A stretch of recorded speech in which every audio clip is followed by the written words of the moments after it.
하늘에 계신 우리 아버지, 우리를 무한하신 사랑의 대상으로 창조하셔서 이 재난의 시기에도 여기까지 인도하시니 감사합니다.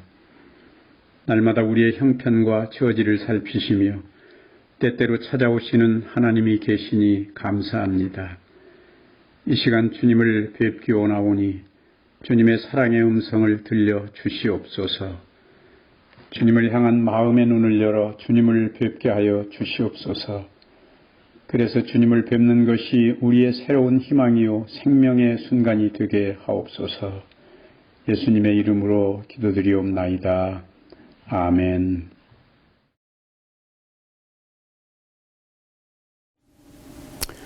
여러분 안녕하십니까? 고린도전서 2장 2절에 내가 너희 중에서 예수 그리스도와 그의 십자가에 못 박히신 것 외에는 아무것도 알지 아니하기로 작정하였음이라 라고 하는 바울의 고백을 듣습니다. 우리의 결론은 십자가고 우리 삶의 중심도 십자가고 그리고 우리 삶의 승리도 십자가에 있습니다. 오늘 첫 시간에 저는 니고데모의 이야기에서부터 시작하려고 합니다. 저 유대 나라 북쪽에 한 부자가 살고 있었습니다. 아버지와 아들이 살고 있었습니다. 근데 이 아버지와 아들에게는 문제가 좀 있었습니다. 아버지는 팔을 쓰지 못하는 분이고 아들은 다리를 절고 있었습니다.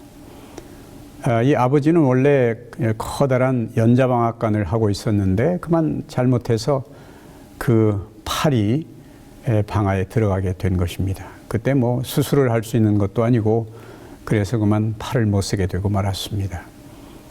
근데 어린 아들이 있었는데 이 아이도 친구들과 놀다가 언덕에서 그만 굴러 떨어져 가지고 다리를 못 쓰게 됐습니다. 다리를 많이 절게 된 것입니다. 그래서 이 부자가 동네를 지나가면 사람들이 뒤에서 수군수군 하는 것입니다. 저것들 좀 보라고. 뭔가 큰 잘못을 해서 저렇게 부자가 저렇게 불구가 된 모양이라고. 그런 말을 들을 때마다 이 아버지는 특별히 참 속이 상했습니다. 자기가 뭐 잘못한 것도 없고, 그러나 이런 어려운 일을 당해서 사람들이 수군거리는 것입니다. 그러다가 이 아이가 12살이 됐습니다. 아시는 대로 유대인들은 12살이 되면 대개 예루살렘에 가서 6월절 같은 때에 그 아이를 하나님께 드리는 특별한 예식을 행하게 됩니다. 그래서 이 부자가 양을 한 마리 데리고 아주 먼 곳에서부터 예루살렘에 갑니다. 이 양을 정말 정성스럽게 키워서 이걸 데리고 갈 때도 아무 상처나지 않도록 때로는 안고 때로는 어깨에 메고 이렇게 예루살렘까지 온 것입니다. 그런데 예루살렘에 와보니까 6월절에 사람들이 얼마나 많이 모였는지 도무지 다닐 수가 없는 것입니다. 그래서 겨우겨우 예루살렘 성에 왔습니다. 이 예루살렘 성에는 뜰이 몇 개가 있습니다. 맨 앞에 있는 게 이방인의 뜰이고 그 다음에 여자의 뜰이 있습니다. 그 다음에 이제 성전에 들어가게 되는 것입니다. 근데 이 대부분 외국에서나 또 멀리서 온 사람들이 많기 때문에 이 이방인의 뜰에 거기에다가 커다란 테이블을 놓고 오는 사람들을 접수하고 있는 것입니다. 그래서 거기 가보니까 줄이 얼마나 길게 있는지 그야말로 거의 한나절을 기다렸습니다. 그래서 그 커다란 테이블 앞에 왔습니다. 제가 제 아이를 하나님께 드리기 위해서 왔습니다. 이 양을 헌물로 드리겠습니다. 그랬더니 이 접수를 보는 사람이 쳐다보지도 않고 그 양은 안 됩니다. 이렇게 얘기를 하는 것입니다. 그게 무슨 말이냐? 내가 이거 집에서부터 정말 정성 들여서 길러왔는데 그게 무슨 말이냐? 그랬더니 그건 검사를 안 해서 안 된다는 것입니다. 그럼 지금 검사하면 될 거 아니냐? 그랬더니 내가 이렇게 바쁜데 어떻게 검사를 하겠느냐고. 그럼 어떻게 하면 되느냐? 그랬더니 저쪽에 가면 양을 파는 데가 있으니까 거기 가서 팔고 이쪽으로 오면 거기 양 검사 맡은 게 있으니까 그걸 사오라는 것입니다. 뭐 이거 어떻게 할 수도 없고 그래서 양을 팔러 갔습니다. 갔더니 거기 장사하는 사람이 양 팔러 왔습니다. 그랬더니 아이고 요새 양이 너무 많아가지고 양값이 좀 쌉니다. 도대체 얼마나 갑니까? 그랬더니 이거 한 3만 원 밖에 못 주겠다고. 아니 양이 무슨 뭐 강아지 새끼입니까? 3만 원이게. 뭐 그러다가 또 뭐 시비를 해봐야 별 소득이 없겠어요. 그래서 3만 원을 받고 이쪽으로 왔습니다. 그 와서 보니까 뒤로 한 바퀴 돌아서 여기 온 것입니다. 그 양이 그 양이에요. 그래서 이 양이 얼마입니까? 그랬더니 요새 양이 수요가 많아가지고 양이 별로 없어서 양값이 좀 비쌉니다. 그래서 양이 도대체 얼마나 합니까? 그랬더니 20만 원이라는 겁니다. 저쪽에서 3만 원 받고 팔았는데 뒤로 돌아온 게 여기가 20만 원이라는 겁니다. 그냥 속에서 벌써 이런 도둑놈들 같으니라고 하는 말이 튀어나올 뻔했습니다. 그러나 이 사람이 집에서 떠날 때 아내가 아주 신신당부를 했어요. 여보, 이번에 특별히 아이를 데리고 예루살렘에 하나님께 드리기 위해서 가는 거니까 부디 누구하고 싸우지 말라고. 그래서 꾹 참고 있는데 바로 그 순간 누가 저쪽 뒤에서 그만 줄도 서지 않고 그냥 쑥쑥쑥쑥 들어오는 것입니다.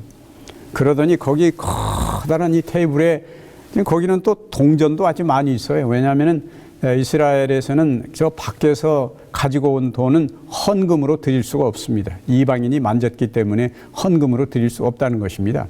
그래서 여기 와서 동전을 바꿔주는데 책상 위에 아주 동전이 많이 있어요. 이게 성전에서만 쓰는 돈으로 바꿔주는데 거기다가 또 이 중개료를 붙입니다. 말하자면 프리미엄을 붙이는 것입니다. 예를 들어 10,000원을 가지고 왔으면은 여기서 줄 때는 9,000원밖에 안 주는 것입니다. 이게 모두가 다 이 아주 장사꾼 속이에요. 그런데 그 젊은 분이 오더니 그만 이 커다란 책상을 그냥 냅다 뒤집어 엎어버린 것입니다. 그랬더니 거기 있는 동전이 그냥 떼굴떼굴 굴러서 온 바닥에 다 흩어졌습니다. 그리고는 이 긴 줄을 가지고 채찍을 만들어서 그냥 공중에 휘두르는 것입니다. 그러면서 아주 큰 소리로 나가라! 너희가 기도하는 내 집을 장사의 소굴로 만드는도다. 이렇게 외치는 것입니다. 근데 그분의 얼굴을 보니까 그 얼굴에 아주 광채가 나고 도무지 거역할 수 없는 빛이 흐르고 있었습니다. 거기는 많은 사람들이 그만 슬금슬금 도망가 버리고 여기 앉아있던 사람도 어쩔 수 없이 저 구석으로 가고 말았습니다. 그 뜰이 갑자기 조용해졌습니다. 그런데 아까 이 사람이 가지고 왔던 양이 아직 저쪽에서 매지 못했기 때문에 그 양이 그만 이 동전 흩어지는 소리에 놀래가지고 온 마당을 뛰어다니는 것입니다. 매 하고 뛰어다닙니다. 그러더니 젊은 선생이 가서 그 양을 가슴에 안았습니다. 그리고는 거기 놀래서 서 있는 이 아이를 부르는 것입니다. 너 이리 오라고. 너 이름이 뭐냐? 그랬더니 제 이름이 솔로몬입니다. 그래, 참 좋은 이름을 가졌구나. 너는 어떻게 여기 왔니? 저는 저 아버지와 함께 저 북쪽에서 사는데 하나님께 이 양을 드리기 위해서 왔습니다. 그래. 근데 너는 왜 다리를 절게 됐니? 제가 어려서 친구들하고 놀다가 높은 데서 떨어져 가지고 다리를 절게 됐습니다. 그랬구나. 이 선생님이 그 아이를 불러서 이 다리를 여기저기 만졌습니다. 그리고 다시 걸어보라고. 그런데 이게 다리가 온전해진 것입니다. 너무 깜짝 놀라게 됐어요. 그래가지고 저쪽에 있는 아빠를 불렀습니다. 아빠, 이거 좀 보세요. 그랬더니 선생님이 저분이 너희 아빠냐? 그분도 좀 오시라고 해라. 그래서 아빠를 불렀습니다. 그 아이의 아빠가 왔습니다. 당신은 어떻게 여기 왔습니까? 이 아이를 하나님께 드리기 위해서 왔습니다. 근데 당신은 왜 팔이 그렇게 다쳤습니까? 내가 커다란 방앗간을 하는데 내 손이 팔이 이 방앗 속에 들어가 가지고 이렇게 됐습니다. 그래요. 팔을 한번 내밀어 보시오. 그리고 팔을 여기저기 만져서 다시 한번 펴보시오. 그랬더니 팔이 온전해진 것입니다. 거기 있는 사람들이 너무너무 깜짝 놀랐습니다. 그런데 바로 그 자리에 누가 있었는가 하면 유대 나라의 유명한 니고데모라는 사람이 거기 있었습니다. 엘렌 화이트는 이 니고데모가 그 자리에 있었다고 그렇게 말합니다. 이 니고데모라는 사람은 유대 나라에 굉장히 높은 사람이고 바리새인이고 대단히 존경받는 사람이었습니다. 그런데 정말 대단한 광경을 목격하게 된 것입니다. 이스라엘의 종교가 부패했다는 것은 자기도 알고 있었어요. 그러나 이게 어디서부터 고쳐야 할지를 도무지 알 수가 없는 것입니다. 아주 저 지도자에서부터 모든 사람들이 여기에 다 감염이 돼서 종교가 제 기능을 못하고 있는데 이걸 뜯어 고칠 방법이 없는 것입니다. 그런데 오늘 정말 대단한 분이 와서 이걸 한꺼번에 뒤집어 엎어버리는 것을 보고 저분이야말로 보통 사람이 아니구나 그렇게 생각을 했습니다. 우리는 요한복음 2장 14절에서 16절까지 보면은 성전 안에서 소와 양과 비둘기 파는 사람들과 돈 바꾸는 사람들의 앉은 것을 보시고 노끈으로 채찍을 만드사 양이나 소를 다 성전에서 내어 쫓으시고 돈 바꾸는 사람들의 돈을 쏟으시며 상을 엎으시고 비둘기 파는 사람들에게 이르시되 이것을 여기서 가져가라. 내 아버지의 집으로 장사하는 집을 만들지 말라 하시니. 여기 소나 양은 지위가 높은 사람 또는 돈이 있는 사람들이 하나님께 제물로 드리는 것입니다. 그리고 여기 비둘기는 정말 가난한 사람들, 끼니를 애우기 어려운 사람들일지라도 하나님께 예물을 드리기 위해서 가져온 것입니다. 그런데 이런 것들을 다 거기서 프리미엄을 받고 장사를 하는 것입니다. 아까도 말씀드린 것처럼 돈을 바꾸는데도 프리미엄을 붙이는 것입니다. 이것을 보고 예수께서 그것을 다 뒤집어 엎으시고 내 아버지의 집으로 장사하는 집을 만들지 말라고 그렇게 말씀을 하십니다. 바로 그날 밤 우리는 요한복음 3장에서 예수 그리스도께서 니고데모라 하는 사람을 만나는 장면을 볼 수가 있습니다. 3장 1절과 2절에서 이렇게 말씀합니다. 바리새인 중에 니고데모라 하는 사람이 있으니 유대인의 관원이라. 그가 밤에 예수께 와서 가로되 랍비여 우리가 당신은 하나님께로서 오신 선생인 줄 아나이다. 하나님이 함께 하시지 아니하시면 당신의 행하시는 이 표적을 아무라도 할 수 없음이니이다. 우리는 아까 예수 그리스도께서도 화가 나셔서 책상을 뒤집어 엎으신 이야기를 읽었습니다. 우리가 이것을 거룩한 분노라고 이야기를 합니다. 이 시대의 가장 큰 문제 중에 하나는 거룩한 분노가 사라졌다고 하는 것이죠. 의에 대한, 의분에 대한, 하나님에 대한 정의감에서 화도 낼 줄 아는 것이 그리스도의 자세요. 우리도 본받아야 할 일입니다. 모든 게 좋은 것이다. 그렇게만 하는 것은 결코 좋은 일이 아니라고 생각을 합니다. 이 니고데모라는 사람이 밤에 예수를 찾아와서 그에게 인사를 합니다.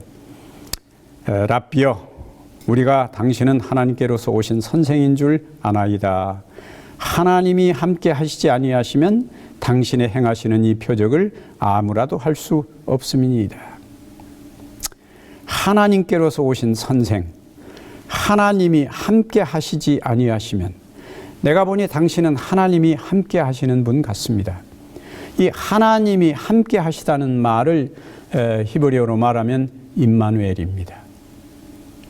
하나님이 우리와 함께 하시다. 이 말은 오직 메시아 구세주에 대해서 구약에 이미 이사야에 예언된 말씀입니다.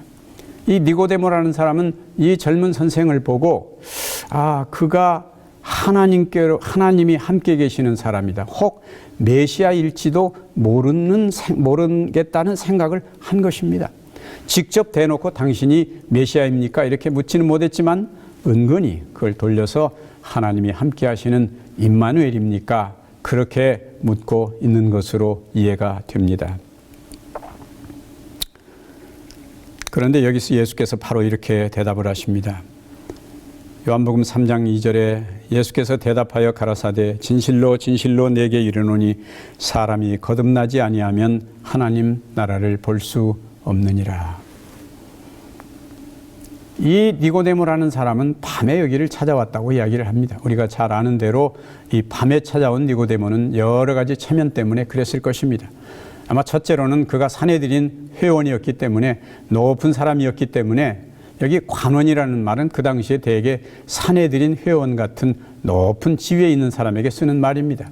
유대 나라에는 당시에 70인의 사내들인 회원이, 우리나라로 말하면 국회의원이 있었고, 거기 대제사장이 그 회의를 주관합니다. 그래서 대제사장까지를 합쳐서 71명입니다. 그 중에 든다는 것은 대단한 명예요, 대단한 지위였습니다. 이 사람이 예수를 찾아왔습니다. 그에게서 뭔가 하나님이 함께 하시는 임마누엘의 어떤 것을 찾고 싶었던 것이겠지요. 그가 와서 예수 그리스도를 만나러 왔습니다. 만일에 낮에 찾아왔다 하면은 그게 금방 소문이 나서 자기 친구들로부터 비난을 받을 염려도 있기 때문에 그는 밤에 찾아왔습니다. 또 어떤 의미로는 이 사람은 아직 밤에 속한 사람이라고 할 수도 있습니다. 아직 깨닫지 못한, 뭔가 그가 분명한 빛을 보지 못한 밤에 있는 사람입니다. 예수께서 이 사람에게 네가 거듭나지 아니하면 하나님 나라를 볼 수 없느니라. 예수께서 아주 직설적으로 말씀하십니다. 다른 어떤 것이 있다 하더라도 네가 거듭나지 아니하면 하나님 나라를 볼 수 없다는 것이죠. 도덕적인 선행이나 형식적인 종교적 방편으로는 죄로 죽게 된 인간을 구원할 수가 없다는 것입니다. 그것은 새 생명을 다시 받아 새롭게 태어나는 경험, 곧 거듭나는 것, 위로부터 나는 거듭남이 아니면 안 된다는 것이 예수님의 말씀이었습니다. 이 니고데모는 굉장한 충격을 받았습니다. 왜냐하면 이 거듭난다는 말이 그가 모르는 말은 아니었습니다. 그는 이미 그 말이 일반 사람들에게서 사용되고 있다는 것을 알고 있었습니다. 엘렌 화이트도 그렇게 말씀을 하셨습니다. 이 말이 일반적으로 사용되고 있었다는 것입니다. 아마 이 말은 우리가 잘 아는 대로 에스겔 37장에 보면 이스라엘 백성들이 바벨론의 포로로 잡혀간 이후에 그들이 회복될 것을 약속하시면서 하나님께서 그렇게 말씀을 하십니다. 이 이스라엘 백성들을 물로 씻어서 정결케 하고 그 다음에 그들에게 영을 불어서, 하나님의 영을 불어넣어서 그들이 새로운 백성이 되게 하겠다. 그리고 그들의 마음을, 부드러운 마음을 주겠다는 말씀이 에스겔서 37장에 나오는 말씀입니다. 아마 이 말씀을 배경으로 해서 말씀한 것으로 이해가 됩니다. 이 니고데모라는 사람이 당시에 거듭난다는 말은 대개 어떤 사람에게 쓰는 말인가 하면은 아주 망나니들, 그 다음에 세상에서 욕을 먹고 있는 형편없는 사람들에게 쓰는 말이었습니다. 저런 인간은 좀 거듭나면 좋겠다. 그런데 지금 자기는 유대 나라에서 가장 존경받는 율법사요 최고의 지위를 가진 사내들인 회원인 것입니다. 아마 이 니고데모 생각에는 이분이 대단히 훌륭한 똑똑한 분인 걸로 생각을 했는데 사람을 잘 못 알아보구나. 내가 누군지를 잘 모르는 모양이구나. 아마 이렇게 생각을 했을 거예요. 이 사람이 자기가 예수님의 말씀의 뜻이 무엇인지를 아직 이해하지 못하고 있는 것입니다. 그가 지위를 가졌건 세상에서 어떤 부여를 누리건 높은 지위나 학식이 있건 간에 그것은 전혀 하늘나라를 보는데 아무런 가치가 없다는 것이 예수님의 말씀입니다. 그러나 이 사람은 그걸 깨닫지 못하고 있었습니다. 그래서 이해하지 못하는 것에는 엉뚱한 대답을 할 수밖에 없지요. 요한복음 3장 4절에서 5절에는 니고데모가 이렇게 말합니다. 니고데모가 가로되 사람이 늙으면 어떻게 날 수 있삼나이까? 두 번째 모태에 들어갔다가 날 수 있삼나이까? 예수께서 대답하시되 진실로 진실로 내게 이르노니 사람이 물과 성령으로 나지 아니하면 하나님 나라에 들어갈 수 없느니라. 이 니고데모는 자기식으로 대답을 하는 것입니다. 그러면 이 나이에 그 아주 나보다 더 조그맣게 된 우리 어머니, 노인이 되신 우리 어머니 뱃속에 들어갔다 나와야 한단 말입니까? 그때 예수께서 말씀하시기를 진실로 진실로 내게 이르노니. 여러분이 아시는 대로 이 진실로 진실로라는 말은 아멘, 아멘입니다. 지금 여러 번 예수께서는 이 말씀을 사용하고 계십니다. 이것은 매우 중요한 것을 말씀하실 때, 정말로 중요한 것을 말씀하실 때 예수께서 진실로 진실로, 특별히 요한복음에서는 진실로 진실로 아멘 아멘 이렇게 말씀을 하십니다. 물과 성령으로 나지 아니하면 하나님 나라에 들어갈 수 없느니라. 아까도 말씀드린 것처럼 에스겔서에 나오는 바로 그 말씀입니다. 물로 그들을 깨끗하게 씻어서 하나님의 성령이 그들에게 들어갈 때 그들이 새로운 사람이 된다는 것, 그리고 그들의 마음이 부드러워지고 새 마음을 갖게 된다는 것을 예수께서 말씀하시는 것으로 이해가 됩니다. 그러나 니고데모는 그것을 이해하지 못했습니다. 에스겔서 36장 24절에서 27절에 이렇게 말씀을 합니다. 내가 너희를 열국 중에서 취하여 내고 열국 중에서 모아 데리고 고토에 들어가서, 그들의 고향에 들어간다는 말이죠. 25절에 맑은 물로 너희에게 뿌려서 너희로 정결케 하되 곧 너희 모든 더러운 것에서와 모든 우상을 섬김에서 너희를 정결하게 할 것이며, 또 새 영을 너희 속에 두고 새 마음을 너희에게 주되 너희 육신에서 굳은 마음을 제하고 부드러운 마음을 줄 것이며, 또 내 신을 너희 속에 두어 너희로 내 율례를 행하게 하리니 너희가 내 규례를 지켜 행할지라. 바로 이 말씀을 인용한 것이라고 생각을 할 수 있습니다. 사람이 거듭난다는 것, 사람이 태어난다는 것, 그것은 언제나 사랑에 의해서 태어납니다. 제가 이 거리에 그 강아지들이 돌아다니는 것을 가끔 봅니다. 저희 집에도 개를 기르고 있습니다. 개 한 마리가 태어나는 것도 그것이 사랑이 있기 때문에 태어납니다. 지 어미와 아비가 사랑을 해서 태어나는 것이 강아지입니다. 사람도 마찬가지입니다. 사람도 온 세상의 모든 학자들이, 별스런 학자들이 다 모여 앉아서 일을 한다 해도 사람이 볼 수 있는 눈알 하나를 만들 수가 없습니다. 젊은 부부가 사랑을 하게 되면 거기서 어린아이가 태어납니다. 완전한 어린아이가 태어납니다. 이것이 사랑의 과학입니다. 사랑이 사랑에 반응할 때 생명이 발생하는 것이 생명의 과학입니다. 이러한 반응의 결과로 모태에서 육신의 생명이 태어나는 것입니다. 그러나 생명의 본질인 사랑의 근원이신 하나님께서 당신의 죽음보다 강한 사랑을 폭발시킨 십자가의 사랑에 사람이 믿음으로 반응하면 거기서 영원한 생명을 발생하는 것입니다. 젊은 총각이 젊은 여자를 결혼해서 정말 진실하게 사랑할 때 그 젊은 여자의 뜨거운 반응이 거기서 바로 생명을 태어나게 하는 것이지요. 그러나 그 생명은 불과 7, 80년, 길어야 100년밖에 가지 못합니다. 그러나 여기서 말씀하신 하나님의 사랑, 영원한 사랑에 사람이 반응할 때 거기에서는 영원한 생명이 오는 것입니다. 바로 그 두 번째, 하나님의 사랑에 반응하는 거기서 태어나는 생명, 우리는 이것을 새로운 생명이라고 말할 수 있습니다. 이것이 바로 진정으로 거듭나는 것입니다. 거듭나는 것이 물에 들어갔다 나왔다 해서 그냥 되는 것이 아니고 정말로 진실한 사랑에 반응할 때 거기서 새로운 생명이 태어나는 것입니다. 여기 요한복음 3장 14, 15절에서 예수께서 더 이상한 말씀을 하십니다. 모세가 광야에서 뱀을 든 것 같이 인자도 들려야 하리니 이는 저를 믿는 자마다 영생을 얻게 하려 하심이니라. 이 니고데모에게는 정말 알 수 없는 말을 계속 하는 것입니다. 모세가 광야에서 뱀을 든 것 같이 인자도 들려야 하리니, 여기 모세가 광야에서 뱀을 든 것은 우리가 민수기에서 잘 알고 있지만 인자도 들려야 하리니 이는 저를 믿는 자마다 영생을 얻게 하려 하심이니라.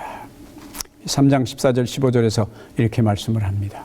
우리는 이날 밤 이 니고데모가 그런 사실을, 그런 진리를 깨닫지 못하고 갔으리라고 생각을 합니다. 그가 유대 나라의 최고의 지위를 가졌고 많은 학식을 가졌지만 그는 예수의 말씀을 무슨 뜻인지 이해하지 못했다고 생각을 합니다. 모세가 여러분이 아시는 대로 민수기에서 이스라엘 백성들이 가나안에 들어갈 때 그 12 정탐꾼을 보냈습니다. 그들이 40일 동안 모든 가나안을 돌아보고 온 다음에 보고를 하는데 우리가 거기 가보니까 우리는 마치 메뚜기 같습니다. 도무지 들어갈 수가 없습니다. 그래서 그들이 광야에서 죽게 됩니다. 이스라엘 백성들이 계속해서 하나님께 원망하고 끝없이 원망을 하는 것이죠. 우리가 어떤 신학자의 얘기처럼 그래서 민수기는 민수기가 아니라 모세의 원망기라고 할 만큼 계속해서 그렇게 원망을 합니다. 이스라엘 백성들이 가다가 물이 없다고 원망을 하고 바위에서 물을 내서 먹이지만은 또 조금 가서 또 원망을 하고 하나님께서 그들의 모든 필요를 공급해 주셨지만 계속해서 원망을 하는 것입니다. 그러다가 어느 날은 하나님께서 아이고 모르겠다 아마 그렇게 생각을 하셨는지 모르겠습니다만은 온 사방에서 불뱀이 나와서 사람들을 물어 죽이는 것입니다. 여기저기서 이 통곡 소리가 들립니다. 우리 아버지가 돌아가셨다고, 우리 아들이 죽었다고 여기저기서 통곡을 합니다. 그래 보니 사방에서 뱀이 나와서 사람들을 물고 도망가는 것입니다. 사실 그 전까지는 하나님께서 광야에 뱀이 있었지만 그들을 지켜 보호하셨다고 생각을 합니다. 그러나 그들이 너무너무 원망을 하니까 그만 내버려 두신 것입니다. 그때 모세가 하나님 앞에 나아가서 하나님, 이 백성을 다 죽이실 작정이십니까? 이 광야에서 뱀에 물려 다 죽이실 작정이십니까? 그러나 여기서 우리가 한 가지 중요한 것은 이것입니다. 하나님께서는 인간의 모든 궁지에 대해서 하나님은 방법, 해결책을 가지고 계신다는 사실입니다. 하나님께서 모세에게 말씀하시기를 너는 가서 장대에다가 구리뱀을 매달아라. 그리고 그것을 바라보는 사람은 살 것이다. 그래서 모세가 구리뱀을 만들어서 높은 장대에 매달고 사람들에게 광고를 합니다. 여러분 여기 나와서 뱀을 좀 보십시오. 뱀 물려 돌아가시는 분들 뱀을 보십시오. 사람들은 아마 미친 사람이라고 이야기를 했을 것입니다. 그렇지 않아도 뱀 물려 죽어가는데 무슨 뱀을 또 보라는 말인가. 그러나 우리가 아는 대로 그 사람들이 나와서 그 뱀을 바라본 사람은 살았습니다. 바라보지 않고 자기 고집을 피우는 사람들은 죽었습니다. 구리뱀은 모양은 죄의 상징인 뱀이라도 독은 없듯이 그리스도도 죄 있는 육신의 모양으로 오셨으나 죄는 없으셨기 때문에 우리를 살리신 것입니다. 이 니고데모는 집에 돌아와서 여러 가지를 깊이 생각해 보았습니다. 모세가 광야에서 뱀을 든 것 같이 인자도 들려야 하리니 이는 저를 믿는 자마다 멸망치 않고 영생을 얻게 하려 하십니다. 예수 그리스도에서 우리는 많은 비유가 있습니다. 예수님을 양으로, 목자로, 그 다음에 문으로 여러 가지로 표상한 것이 있지만 구세주가 뱀이라고 하는 것은 이 니고데모에게는 도무지 이해할 수가 없었습니다. 구약에서는 사자나 독수리나 이런 구원자로 표시되었지 뱀으로 묘사된 것은 니고데모 기억에 없기 때문입니다. 그러다가 그가 이 말씀을 계속해서 머릿속에 생각하면서 문득 떠오른 것이 창세기 3장 15절이었습니다.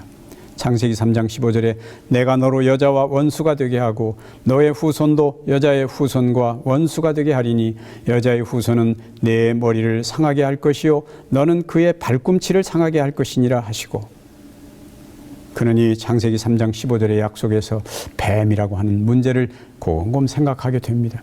아마 우리가 아는 대로 그 당시 어떤 사람도 창세기 3장 15절의 이 말씀을 제대로 이해한 사람은 없었으리라고 생각합니다.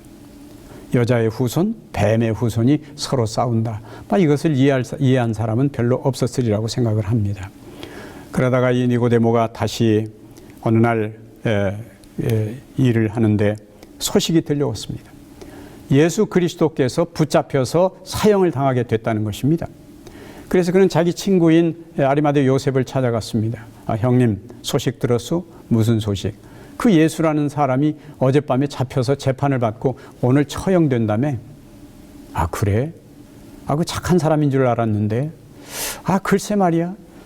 그래서 이 두 사람이 그 십자가를 지고 가는 예수의 뒤를 따라가게 됩니다. 그들이 멀리 있다가 점점 가까워져서 그 다음에 예수를 바짝 따라가서 저 갈바리에 서게 됩니다. 이 니고데모는 이 사람이 참 훌륭한 사람이고 대단한 사람인 줄 알았는데 저렇게 아주 형편없이 저렇게 속절없이 갈 줄은 정말 몰랐습니다. 그리고 그는 십자가에 가까이 가게 됐습니다.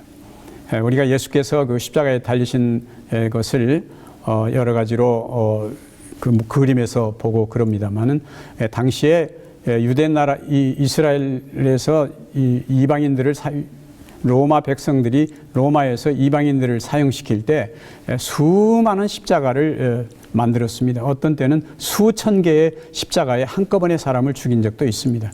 그렇다고 보면 이 십자가가 오늘날 그렇게 아주 목수가 잘 다듬은 그런 십자가가 아니고 대충 그냥 어디에서 막대기 하나나 두 개 베어다가 거기에 매달았던 것으로 이해가 됩니다. 또 당시에 보면은 예루살렘에서 발견된 어떤 무덤에서 발견된 뼈를 보면 예수님이 이렇게 정면으로 십자가에 달리신 게 아니고 옆으로 비틀어서 저 밑에 복숭아뼈를 두 개를 한꺼번에 겹쳐가지고 거기다 못을 박았다는 것을 알 수가 있습니다. 뼈가 그렇게 부스러져 있습니다. 아마 예수님이 그렇게 비틀어진 몸으로 십자가에 매달렸을 것입니다. 그리고 오늘날 우리는 예수님의 이 하체 뭘 이렇게 가린 것으로 그림을 봅니다마는 성경에서는 예수께서 아무것도 가리지 않은 것으로 이해가 됩니다. 옷을 다 제비 뽑아서 군병들이 가져가 버렸기 때문입니다. 예수님은 밤새도록 십자가에 그 채찍에 맞았고 온몸에 상처가 나 있습니다. 그리고 십자가에 매달릴 때에 가장 견디기 어려운 것 중에 하나가 뭔가 하면은 그 나라에는 파리가 아주 많습니다. 제가 유대 나라에 한번 가봤는데, 그 3, 4월 달에 한번 가봤는데, 거기 그 대추야자를 팔고 있어요.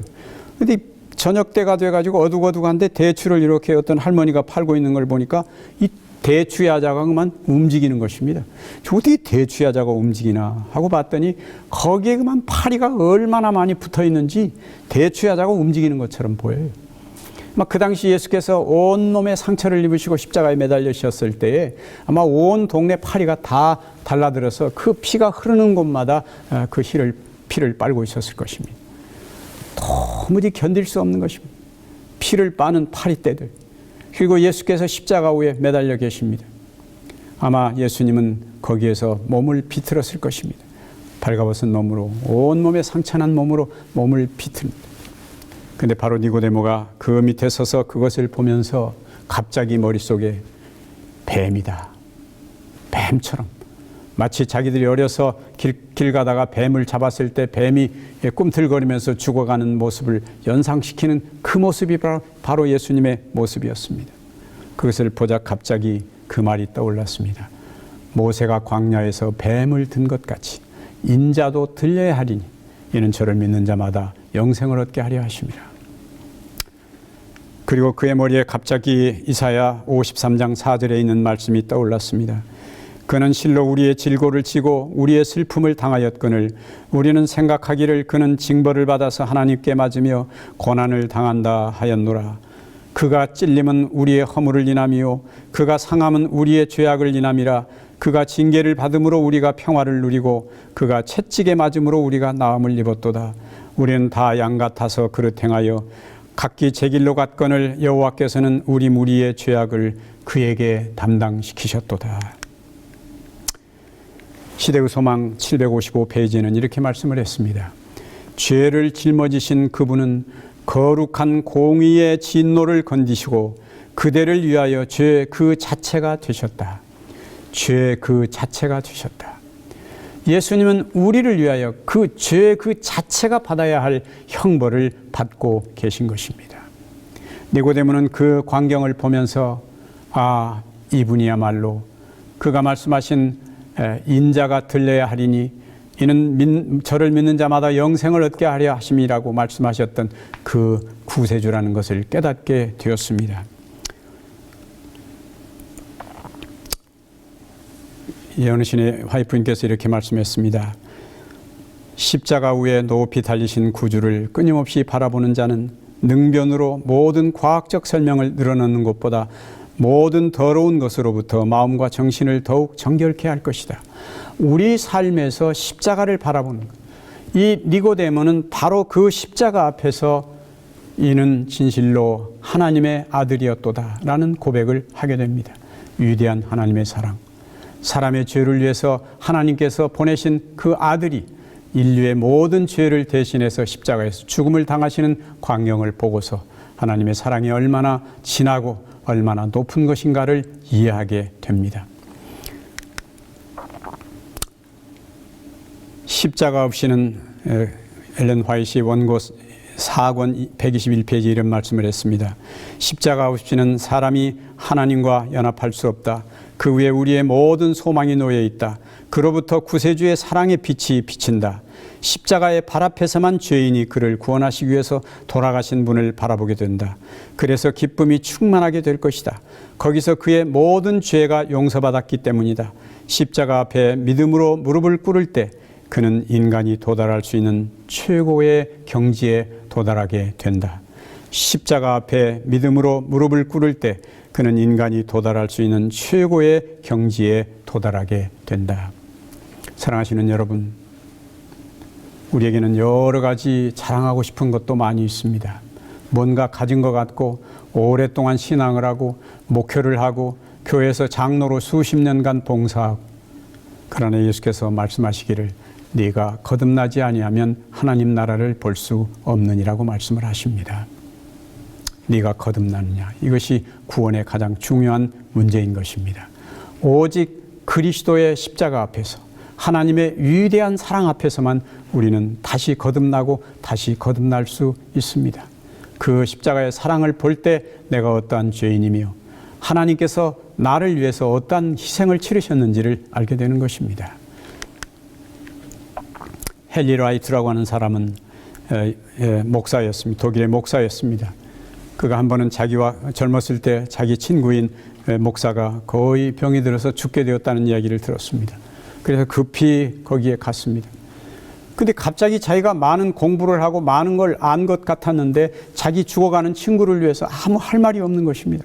뭐라고 할 말이 없어요. 그래서 깊은 고민에 빠졌습니다. 그리고 두 사람은 거기서 하나님의 말씀을 연구하기 시작을 합니다. 우리에게 소망이 무엇인가? 지금 죽어가는 내 친구를 위한 희망이 무엇인가? 그들이 이야기를 하다가 십자가밖에 없다는 것을 깨닫게 됩니다. 그리고 헨리 라이트는 그 후에 이 찬미가를 지게 됩니다. 십자가를 내가 지고 주를 따라 가도다. 이제부터 예수님을 나의 보배 삼겠네. 세상에서 부귀영화 모두 잃어버려도 오늘 평안 내일 복락 모두 내가 받겠네. 주가 고난 당했으니 나도 고난 당하리. 세상 친구 간사하나 예수 진실하도다. 사랑하는 나의 주님 빛난 얼굴 배우면 원수 나를 미워하나 염려할 것 없겠네. 내가 핍박당할 때 주의 품에 안기고 세상 고초 당할수록 많은 위로 받겠네. 주가 주신 기쁨 위에 기뻐할 것 무엇냐. 주가 나를 사랑하면 기뻐할 것뿐이라. 이 유명한 찬미가를 작사하게 됩니다. 우리는 요한복음 나중에서 보면 이런 말씀을 찾을 수 있습니다.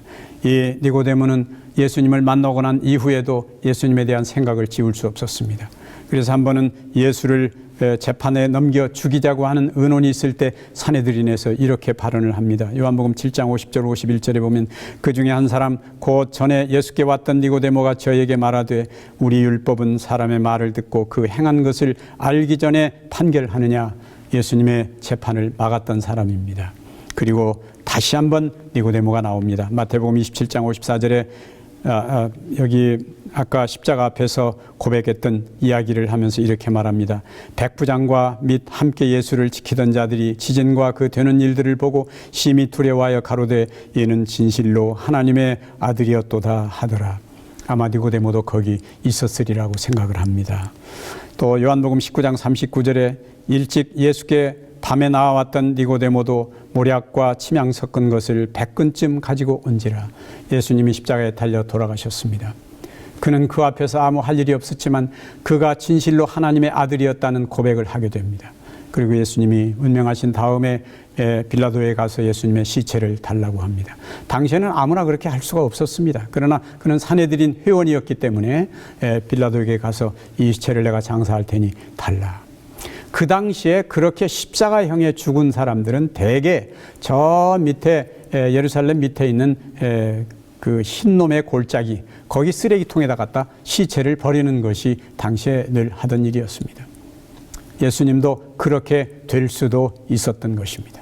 그러나 니고데모는 그 예수님의 시체를 용감하게 가서 달라고 해가지고 아리마대 요셉의 무덤에 아리마대 요셉이 자기가 쓰려고 만든 그 무덤에 장사를 지냅니다. 가장 아름답게, 가장 고상하게 예수님의 마지막을 그렇게 해드렸던 것입니다. 저는 이제 이 이야기를 드리고 마치려고 합니다. 토마스 빈센트는 1662년 잉글랜드의 예배 통일법이라고 하는 것이 발효됐습니다. 그때 엘리자베스 1세가 모든 영국에 있는 개신교회는 영국 국교회와 똑같이 그들이 쓰는 기도서를 읽고 예배를 드리고 그들이 만든 표준 예배 형식을 따르도록 그렇게 되어 있었습니다. 그러나 대부분의 개신교 목사들이 그렇게 하지 않았습니다. 그래서 계속해서 핍박이 옵니다. 뭐 말할 수 없는 핍박이 와요. 군인들이 예배당을 막 들어오고 또 많은 개신교 목사들이 쫓겨나고 추방당하고 그렇게 했습니다. 그런데 1665년에 이 런던에 대단한 팬데믹이 온 것입니다. 아주 대유행병이 오게 된 것입니다. 이 62년에 이 법이 발효된 불과 3년 후에 대유행병이 수천 명의 사람들이 죽어나가게 됐습니다. 그때 이 토마스 빈센트는 도시 안에 하나님의 두려운 목소리라고 하는 유명한 책을 남겼습니다. 그리고 자기들이 어떻게 봉사했는지를 자세하게 기록하고 있습니다. 이 사람도 쫓겨났습니다. 그 개신교회 목사로서 그가 설교하다가 쫓겨났습니다. 그리고 모든 영국 국교회는 그 영국 국교회의 신부들만 설교를 하게 됐습니다. 이 도시는 점점점 오락에 빠지고 예배당은 그저 흥행거리에 불과하고 점점 그렇게 됐습니다. 그러다가 65년에 이 대유행이 오자 이 설교하던 국교회 목사들이 다 어디로 도망가 버리고 말았습니다. 그때 다시 나온 것이 바로 이 쫓겨났던 이 개신교회 목사들이었습니다. 그들은 나와서 얼마나 열심히 봉사했는지 모릅니다. 그 죽어가는 사람들을 위해서 온갖 봉사를 다하고 그들을 위해서 기별을 전했습니다. 아주 직설적인 기별을 전했습니다. 하나님만이 여러분의 구원이시다. 십자가를 바라보라. 죽음에 처한 많은 사람들이 십자가를 바라보고 수많은 사람들이 몰려들기 시작을 했습니다. 그들이 밤낮으로 정말 헌신적으로 사람들을 구원하는 일을 했습니다. 그 기록들이 도시 안에 하나님의 두려운 목소리라고 하는 책에 남아 있습니다. 하나님의 백성들, 진실로 십자가를 본 사람은 어떻게 살아야 하는가를 우리가 볼 수 있습니다. 우리는 오늘날 이 시대에 이 대유행이 되고 있는 이 코로나 때문에 온 세계가 말할 수 없는 상황에 들어 있습니다. 이럴 때 교회는 무엇을 해야 하는가? 어떻게 해야 하는가? 물론 우리가 사람들을 방제하기 위해서 뭐 그렇게 나설 수는 없다고 생각합니다. 그러나 우리는 국가가 정하는 어떤 규칙에 적극적으로 협력하면서도 어려운 이웃을 돕는 일에 최선을 다해야 할 것입니다. 우리는 교회가 거의 예배를 드리지 못하고 또 온라인으로 예배를 드리고 많은 사람들이 두려워서 움직일 수가 없는 시대에 살고 있습니다. 그러나 이런 때라도 우리가 십자가를 본 사람, 그의 목숨을 바쳐 모든 사람을 위해 목숨을 주신 그리스도를 진정으로 믿는 하나님의 백성들로서 우리들은 이웃을 위해서 뭔가 최선을 다해야 할 줄 압니다. 우리 이웃을 구원하는 일에 최선을 다해야 할 것입니다. 찬미가 491장에 세상 영광 지나가니 십자가를 자랑해 성경 중에 모든 말씀 거기 중심하였네. 세상 환난 나를 막아 낭망 중에 넣어도 주의 보혈 넘치는 애 기쁜 마음 족하도다. 주가 주신 십자가는 속죄하신 표로다. 영원토록 누릴 기쁨 그로 인해 얻도다. 기쁨 슬픔 화와 복이 십자가의 빛으로 깨끗하게 정화되니 기쁨 무궁하도다. 찬미가 491장에 있는 말씀입니다. 사랑하시는 여러분, 우리 이 어려운 시대를 살아가면서 우리가 십자가를 다시 한번 바라보게 되시기를 바랍니다. 그리스도 안에 십자가 안에서만 우리가 진정으로 거듭날 수 있는 하나님의 사람으로 거듭날 수 있는 영원한 사랑이 거기 있을 것입니다. 부디 여러분 우리의 삶에서 십자가를 더욱 바라보시는 하루하루가 되시기를 바라면서 말씀을 마치겠습니다.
자비하신 하나님 아버지, 우리를 그리스도의 무한하신 사랑으로 다시 태어나는 도리를 배우게 하셔서 감사합니다. 십자가 앞에 설 때마다 그 무한하신 사랑으로 다시 태어나는 경험을 할 수 있도록 도와 주시옵소서. 하루하루가 그리스도의 십자가에 나타난 사랑 안에서 거듭나는 삶이 되게 하시고 그리스도와 함께 사는 삶이 되게 하여 주시옵소서. 그래서 그리스도처럼 날마다 변화되는 삶이 되게 하여 주시옵소서. 주님, 저와 우리 교회와 이 나라와 그리고 온 세계가 팬데믹 때문에 두렵고 지쳐 있습니다. 주님의 사랑의 기별이 이 땅에 희망과 위로가 되어 주시옵소서. 그리스도이신 예수님의 이름으로 기도하옵나이다. 아멘.